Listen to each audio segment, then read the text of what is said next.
আজকে আমি বানিয়েছি কুল্লার পিৎজা। এই কুল্লার পিৎজা বানানোর জন্য আমি স্লাইস যে পাউরুটি পাওয়া যায় সেই পাউরুটিকে ছোট ছোট স্কোয়ার শেপে কেটে নিয়ে ওর মধ্যে টমেটো, পনির, গ্রেট করা চিজ, পিৎজা সস সমস্ত কিছু দিয়ে একসাথে মাখিয়ে নিলাম।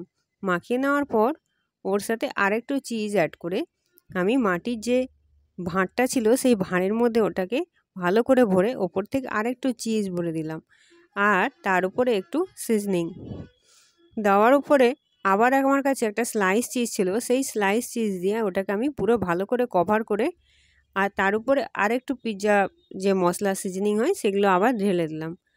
দেওয়ার পরে আমার কাছে যেহেতু ওভেন ছিল না, আমি যে জায়গা থেকে ভিডিওটা দেখাচ্ছি তার জন্য আমি একটা কড়াইয়ের সাহায্যে এটাকে পুরো ভাপিয়ে নিলাম। পিৎজাটা একদম সুন্দরভাবে কড়াইয়ে গলে গেল।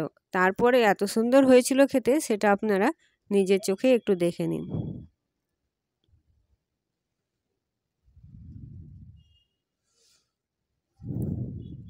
এইভাবে আপনারা অবশ্যই ঘরে ট্রাই করতে পারেন। ছোট বাচ্চা থেকে বড় প্রত্যেকেরই পছন্দ হবে। আর কেমন হলো সেটা তো আমাকে জানাতে একদমই ভুলবেন না। কুল্লার পিৎজা কিন্তু খেতে খুব সুন্দর।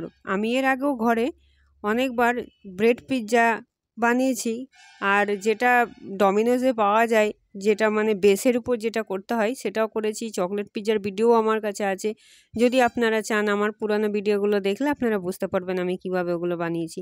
এমনকি আমার আগের পুরনো ভিডিওতে পিৎজা বেস কিভাবে হয় সেটারও, আটাটা কিভাবে মাখতে হয় সেটারও ভিডিও আছে, চাইলে আপনারা একবার দেখে নিতে পারেন।